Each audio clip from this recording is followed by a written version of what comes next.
guys, it's Maddie. It's been a little bit, but today we are back with our brand new Trucks of War series. Continuing on after our Trucks of the Korean War video, today we are kicking it off with Trucks of the Vietnam War.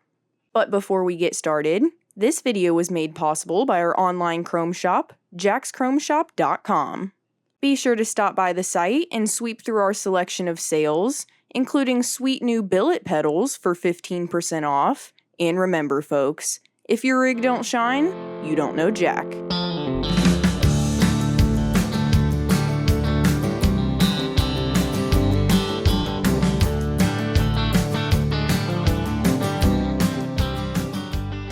Only 2 short years after the Korean War conflict came to an end, the Vietnam War began between the North and South countries in November of 1955 and would wage on for the next 2 decades, totaling almost 20 years of destruction. Continuing quickly on the curtails of the Korean conflict, there was of course quite a bit of crossover when it came to which wartime workhorses were used as so-called wagon warriors in the war with Vietnam.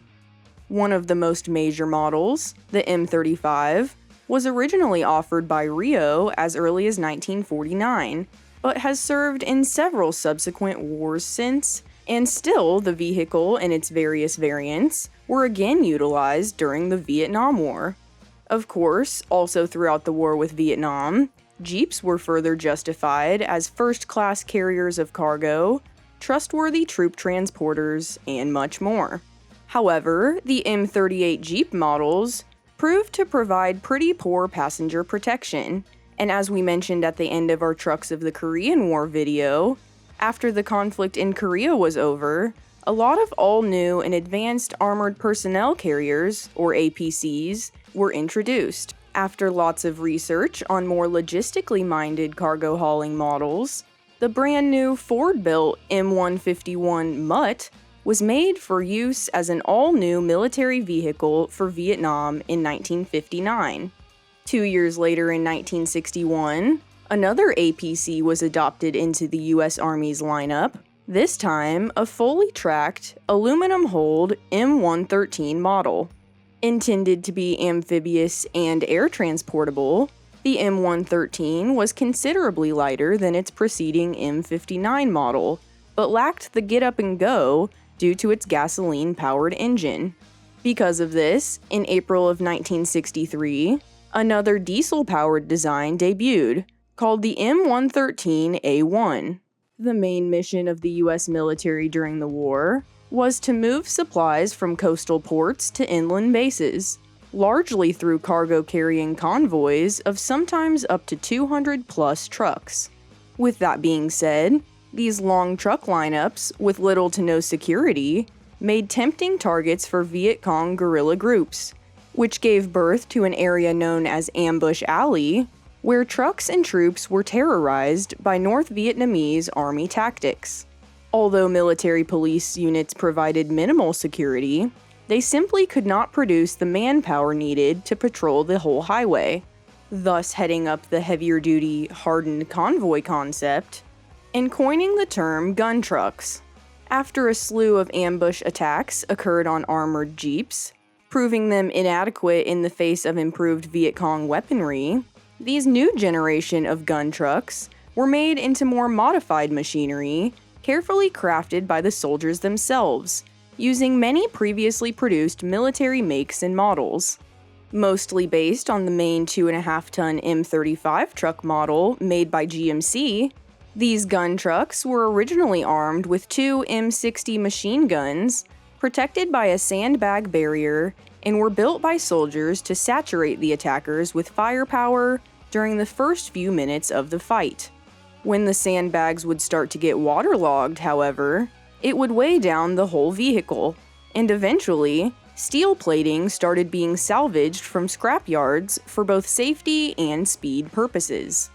Despite the increased security, transportation units still came under attack, forcing the gun truck units to improve the design of their vehicles.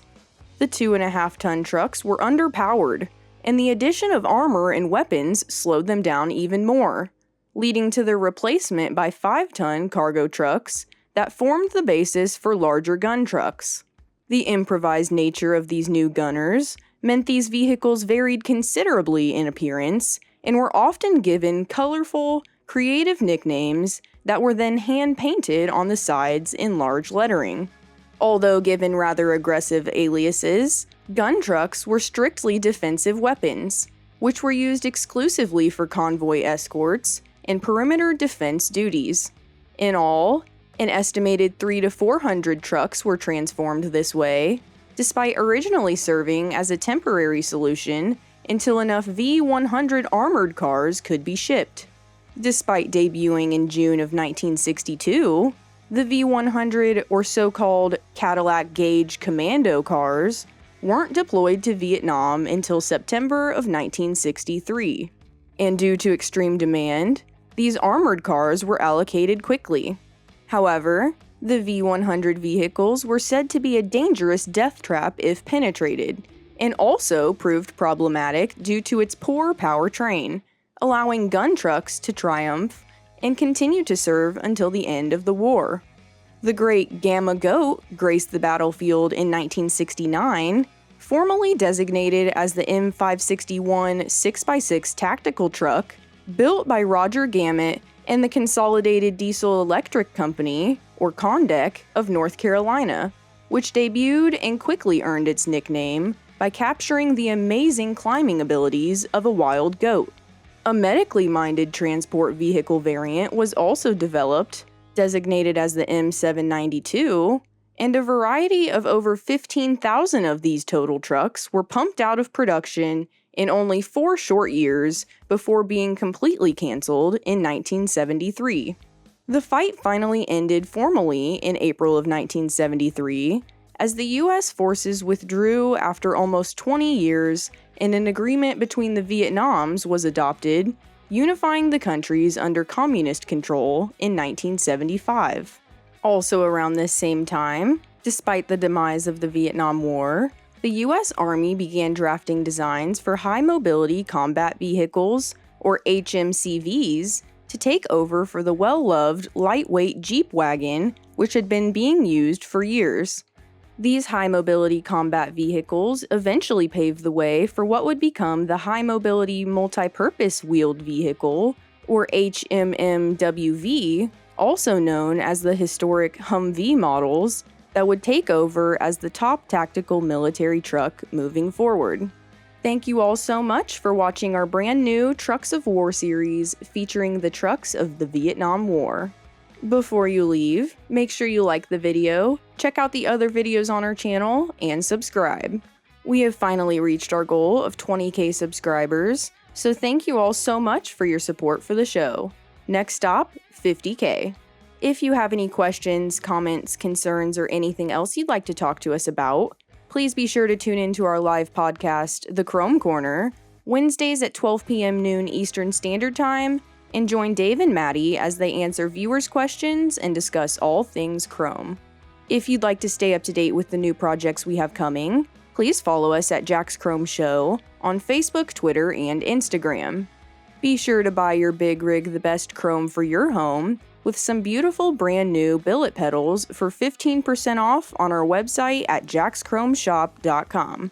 Thanks for watching, we'll see you next week, and remember guys, if your rig don't shine, you don't know Jack.